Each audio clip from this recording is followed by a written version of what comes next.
एक होता है, छंद के अंग में पढ़े थे कि मात्रा पढ़े थे कि एक अंग मात्रा भी है। ये दो तरह का होता है। छंद की भाषा में इसे लघु कहते हैं एक ठो, और एक कहते हैं दीर्घ, है ना। लघु यानी दीर्घ नहीं, गुरु कहते हैं। ठीक इसी मात्रा को, मात्रा के आधार पर जब हम स्वर का विभाजन करते हैं तो इसको कहते हैं ह्रस्व और इसको कहते हैं दीर्घ, है ना। अच्छा, इसको छंद में हम कैसे पहचान इसका बनाते हैं?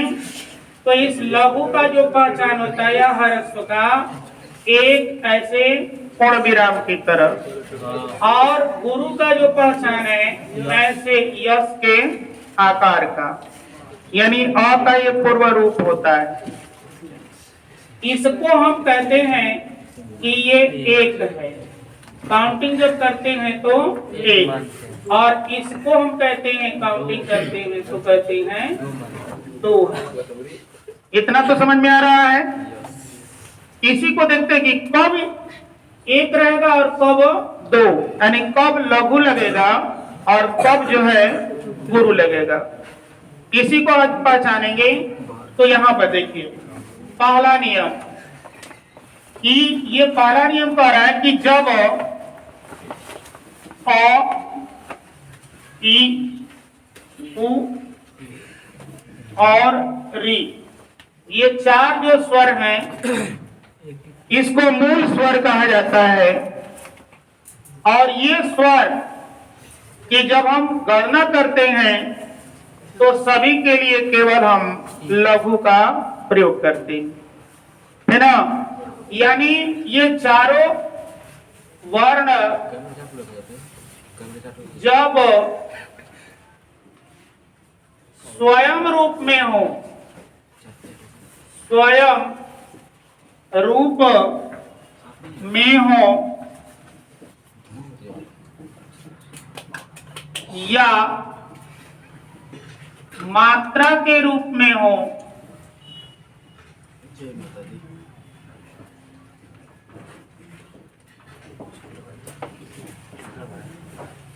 तो इसे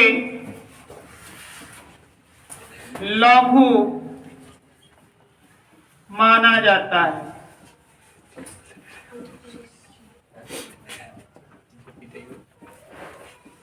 देखिए ये है पहला, यानी अगर स्वयं रूप में हो तब भी इसको लघु कहेंगे, या किसी मात्रा के रूप में हो तब भी हम इसको लघु कहेंगे। जैसे अगर ये यहाँ आ गया अ तो इसको हम कहेंगे ये लघु है।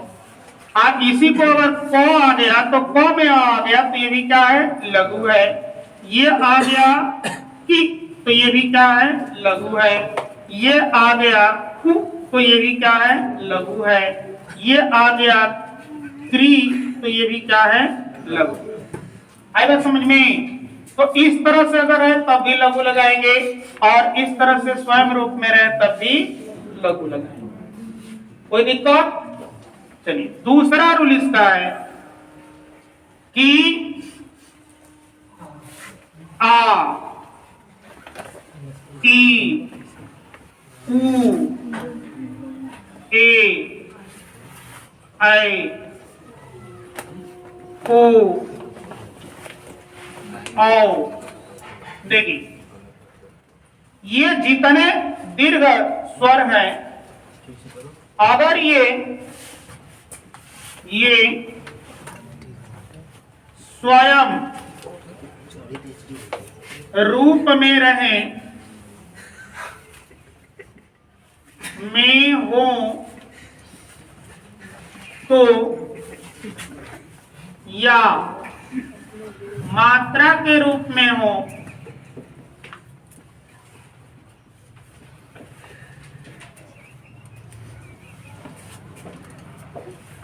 तो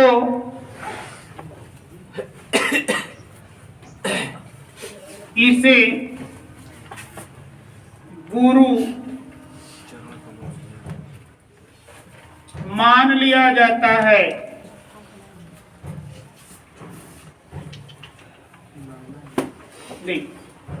ये नियम है कि यदि ये स्वयं रूप में हो या किसी मात्रा के रूप में हो किसी पर, तो इसे भी हम क्या करते हैं, गुरु मान लेते हैं इसे। जैसे मान लो ये आ गया आ, तो इसको हम क्या है इस तरह से, ई आ गया तो इसको इस तरह से। अगर मान लेते हैं कि इसको क पर क्या है आ गया, तो इसको हम क्या करेंगे ऐसे। क पर क्या है इस तरह से आ गया तो इसको ऐसे। अगर क पर ए आ गया तो इसको ऐसे, और क पर औ आ गया तो इसको ऐसे। आई बात समझ में? इतना तक तो समझ में आ गया। अच्छा, अब क्या है नियम नंबर 3, अनुस्वार, है ना। तथा, अनुस्वार का मतलब बिंदु है ना। तथा विसर्ग युक्त वर्ण हमेशा दीर्घ यानी गुरु ही होता है।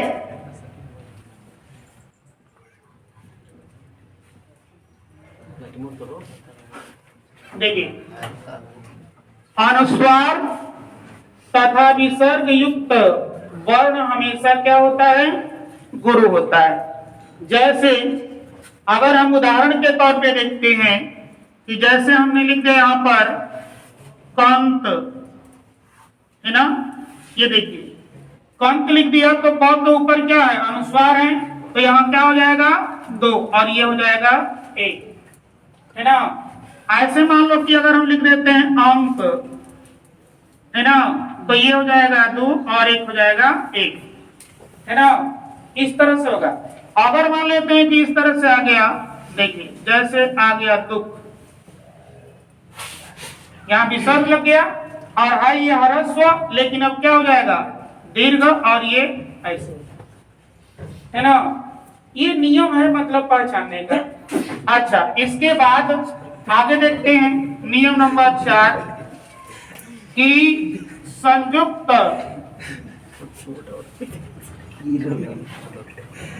व्यंजन से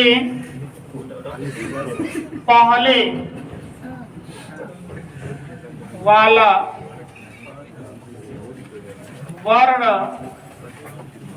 हमेशा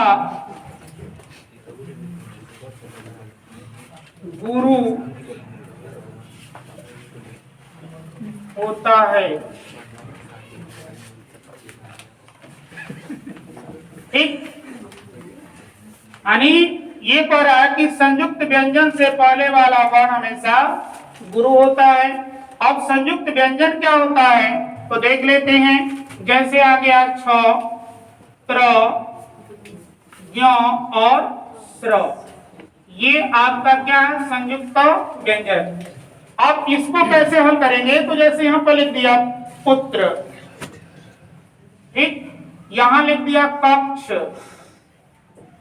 ठीक, यहां लिख दिया यज्ञ, है ना, यहां लिख दिया अश्रु। देखिए सब में हो गया। अब इसलिए यहाँ पर त्र में आ है, लेकिन यहाँ प में उ है, ह्रस्व है, लेकिन अब ये क्या होगा दीर्घ हो जाएगा और ये ह्रस्व हो जाएगा। ये दीर्घ हो जाएगा, ये ह्रस्व हो जाएगा, ये दीर्घ, ये ह्रस्व, ये दीर्घ, ये। आई बात समझ में? अब ये नियम होता है इसका। एक और नियम है कि जब, देखिए 5वां नियम, अर्ध या स्वर रहित वर्ण की कोई मात्रा नहीं होती है।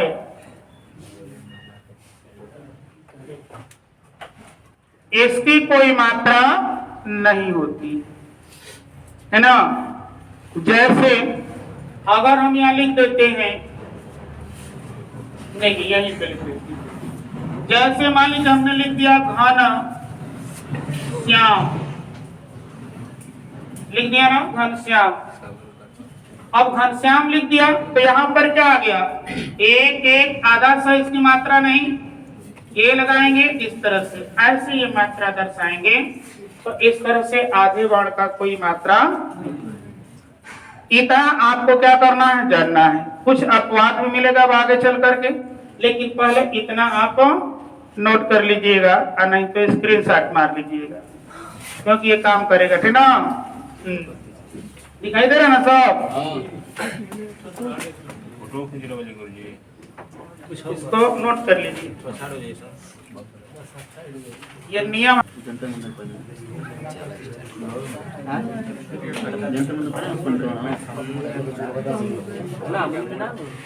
बांट के खाई के जाए पेट से दुखेबे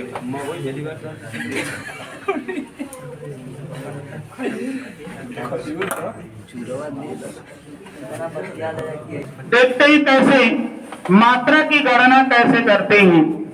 तो यहाँ पर कोई एग्जाम्पल हम लिख रहे हैं, ठीक ना। देखिए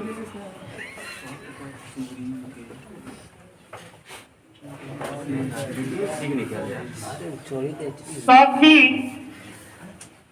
सब कौतुक देख निहारे, बस इतने एक चरण। देखिए ये बात ये हमेशा याद रखिए कि छंद में कम से कम 4 ही चरण होते हैं, नहीं तो इससे अधिक होते हैं। 4 से कम चरण नहीं होता है। एक बात और याद नोट कर लीजिएगा कि छंद की उत्पत्ति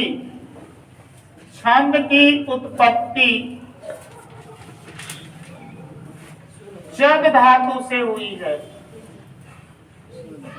चद धातु से हुई है, जिसका अर्थ होता है उस करना, है ना। देखिए दूसरी बात, छंद का प्रयोग सबसे पहले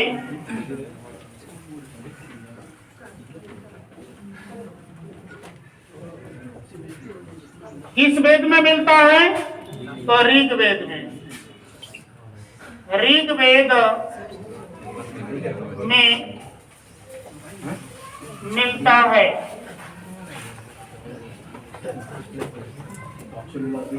ये 2 पॉइंट हमेशा याद रखिएगा। अच्छा, अब छंद में कम से कम 4 चरण होते हैं, लेकिन एग्जाम में कुछ ऐसे हैं कि सममात्रिक छंद जब पढ़े हैं तो उसमें एक ही चरण दे देगा और कहेगा कि इसमें कौन सा छंद है। जब ऐसा पूछता है देकर तो सीधा समझिए कि वह क्या होगा, तो सममात्रिक छंद होगा, सममात्रिक छंद होगा, है ना। ये बात याद रखिएगा, क्योंकि सममात्रिक छंद में ही मात्राएं क्या होती हैं, बराबर होती हैं। अब देखिए काउंटिंग करते हैं, उसी को ध्यान में रखकर देखिए 100 में क्या है, अ है, तो क्या होगा, अच्छा अ पर छोटी की मात्रा है, ठीक, 100 में अ है, ठीक। देखिए अ पर अ आ गया, ठीक, यहाँ पर ऐसे।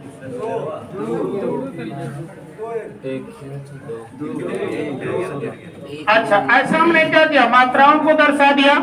आप काउंटिंग करते हैं, 1 2 3 4 तो 6 2 8 2 10 10 11 12 4 16। तो ये मात्राओं की जो संख्या है, मात्राओं की संख्या बराबर कितनी हो गई, 16। तो 16 जब मिल गई तो इसी तरह गुणे क्या कर दीजिए, 4, है ना। सखी सब कौतुक देख निहारे, अजेव कहावत ही तो हमारे, है है ना, ऐसे लिखा है। तो इस तरह से तुलसीदास ने लिखा है कि सखी सब कौतुक देखन यारे, अजेव कहावत ही तो हमारे, कोई न बुझाई कहे गुर पाही, आपुद समाज बर अंकित होई, ऐसे लिखा है। तो इस तरह से यहाँ पर 16 मात्राएं, तो इसको हम कहेंगे कि कौन सा, तो चौपाई है, ऐसे कर लेंगे, कोई दिक्कत। अच्छा, दूसरा एग्जाम्पल देखते हैं कि श्री गुरु चरण सरोज रज निज मन मुकुर सुधार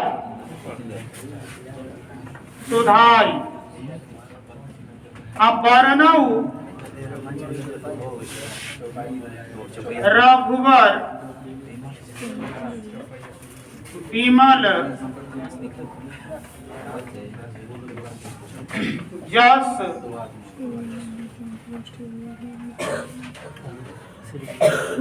जोदायक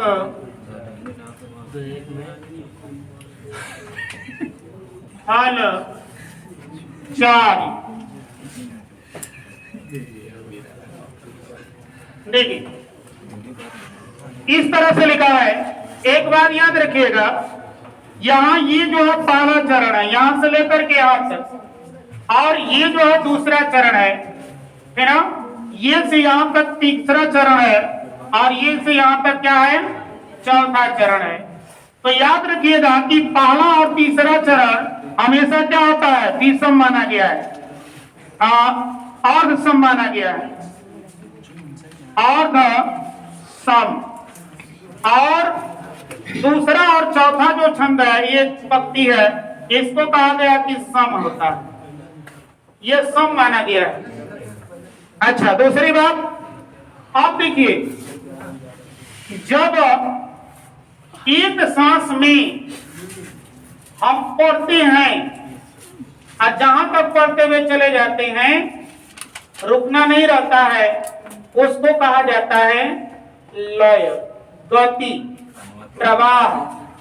और जैसे रुक जाते हैं उसके लिए एक पहचान है, ये लिखा हुआ है कामा, है ना। तो छंद में ये 3 तरह का प्रयोग किया जाता है।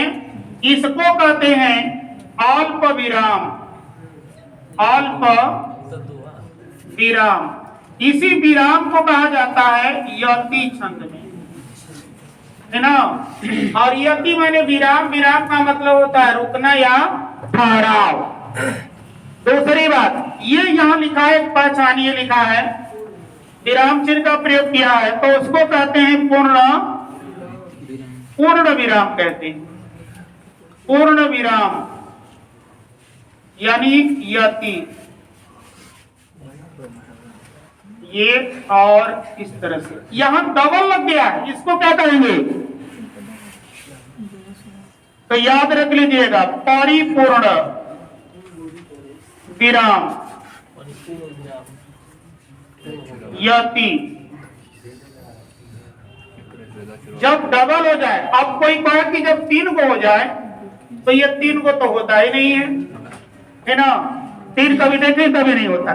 इसलिए ये याद है कि ये अल्प विराम है। अल्प विराम का मतलब कि थोड़ा सा हमें ठहर जाना है, रुक जाना है।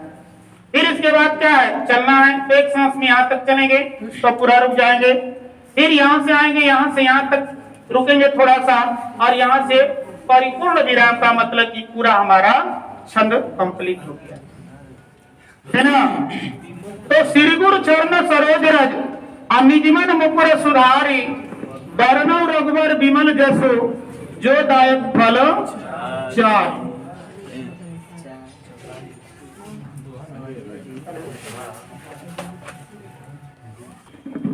अब इसको हम लोग काउंटिंग करते हैं। तो तीनों चिन्ह के बारे में पता हो गया, अब काउंटिंग करते हैं। देखिए यहां पर काउंटिंग करते हैं, देखिए श्री, यहाँ स्र है संयुक्त व्यंजन, इससे पहले कोई व्यंजन है नहीं, इसलिए यहाँ पर दीर्घ है, तो दीर्घ क्या लगाएंगे, ये है।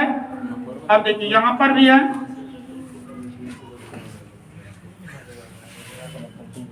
ऐसा लगा देंगे।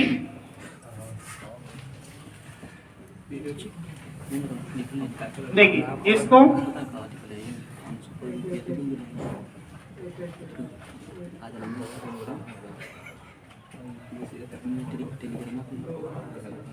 आप काउंट कर लीजिए, 1 2 3 4 5 6 7 8 9 10 11, यानी पहले चरण में कितने हो गई? पहले बराबर हो गया कि क्या 13 हो गया ना, श्री वाला नहीं जुड़े, 13 हो गया, यानी 2 3 4 5 6 7 8 9 10 11 12 13। तीसरे में देख लेते हैं, ये पहले और तीसरे 2 2 4 5 6 7 8 9 10 11 12 13, ठीक। तो ये हो गया विषम यानी अर्ध सम में हो गया, क्या है ये, है ना। अच्छा बोलिए गुरु। देखिए जब ये गुरु एक होता है इस तरह से और एक होता है इस तरह से, क्या मात्रा लग रही है? ये वाली लग रही है, ये वाली लग रही है। तो जब ऊपर वाला तो ये क्या है, ये वाला वो है, और ये जो है आपका इस तरह से, तो जब ये रहेगा तब कहेंगे, ठीक ना। तो ये अर्ध सम में विषम होता है, ये विषम है।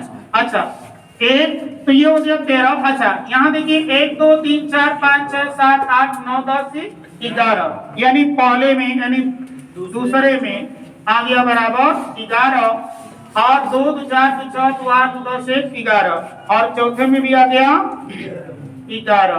इसका मतलब कि आधा एक बराबर और आधा क्या हो गया, एक बराबर। तो ये कौन सा छंद हो गया, अर्ध सम मात्रिक छंद हो गया। अब अर्ध सम मात्रिक छंद में कौन सा छंद हुआ, तो परिभाषा याद रहेगी कि जब पहले और तीसरे में 13 13, दूसरे और चौथे में 11 11 मात्रा होगी तो उसको क्या नाम देते हैं, तो हम बराबर देते हैं दोहा। आई बात समझ में। तो ये कौन सा छंद है, दोहा छंद। समझ में आ गया, सब तो कर लेंगे। चलिए देखिए आगे नोट करते जाइएगा।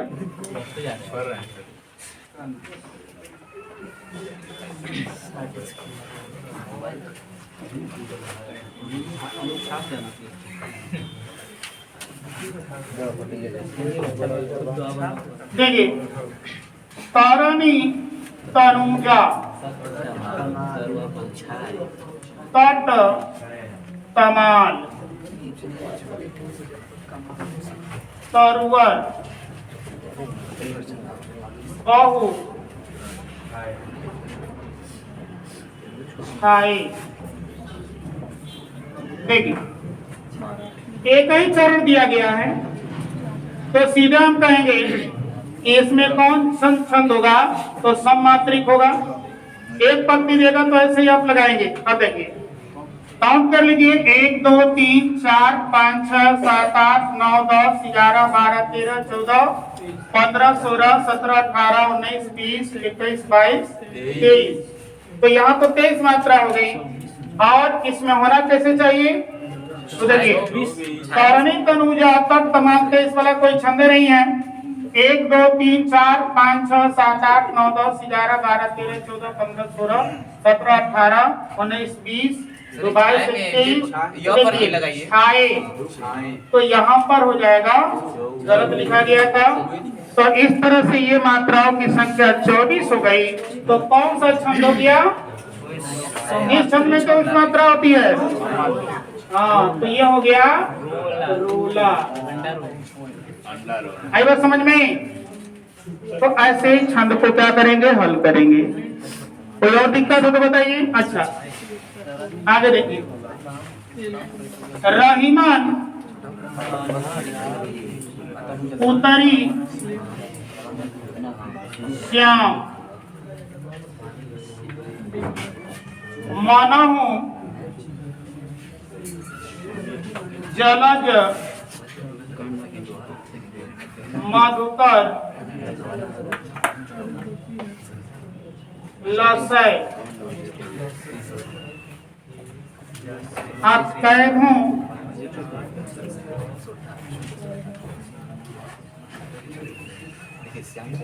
साली ग्राम रूपे के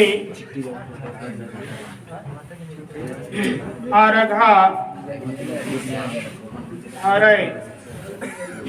देखिए यहाँ पर लगा हुआ है अल्पविराम इस तरह से, तो पहला दूसरा तीसरा चौथा 4 चरण हो गया। तो सीधे समझ में आ कि जब 4 चरण हो गया तो अर्थ मात्रिक होगा।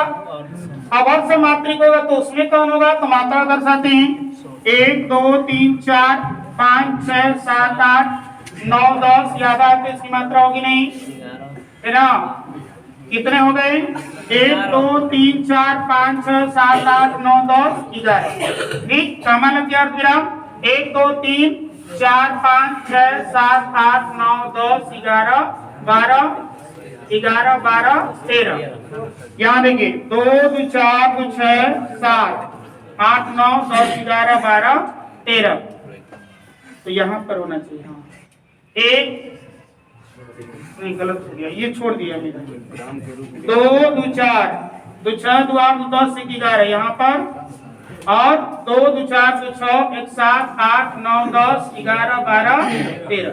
इसका मतलब कि ये जो है 11 और 11 और इधर हो गया 13 और 13 प्लस 13। तो इतना यानी 11 प्लस 11 और 13 प्लस 13 वाला मात्रा जो है इस छंद में है तो हम कहेंगे सोरठा है। समझ में आ गई बात। देखिए इस तरह से हम करते हैं। अच्छा और कोई दिक्कत है तो बताइए, अब तो समझ में आ गया। ऐसे हल कर लेंगे, कोई भी अगर देगा छंद तो मात्रा काउंट करके लिखने की जरूरत नहीं है, केवल मुंह आप कर लेंगे। एक याद बात है कि यहाँ पर लिखा है मनहु लिखा है, इस पर चंद्र बिंदु लग गया है। अभी चंद्र बिंदु को देख करके कभी ये गलती मत करिएगा, क्योंकि चंद्र बिंदु का जो होता है छंद में कोई प्रभाव नहीं पड़ता है, कोई प्रभाव नहीं पड़ता है। कोई प्रभाव का मतलब कि यदि दीर्घ पर रहे बिना या हरस पर रहे तो उसका कोई असर नहीं पड़ेगा। इन्हीं की मात्रा में कोई बदलाव हो जाएगा, मात्रा सेम वैसे ही रहेगी। जैसे आप मनहु लिखा तो हरस तो एक होगी, इसी तरह हम लिख देते हैं गांव, तो यहाँ पर दीर्घ तो क्या हो गया दीर्घ, इस तरह से हो जाएगा। यानी चंद्रबिंदु का कोई असर नहीं पड़ता है। ठीक, तो आज के लिए बस इतना ही।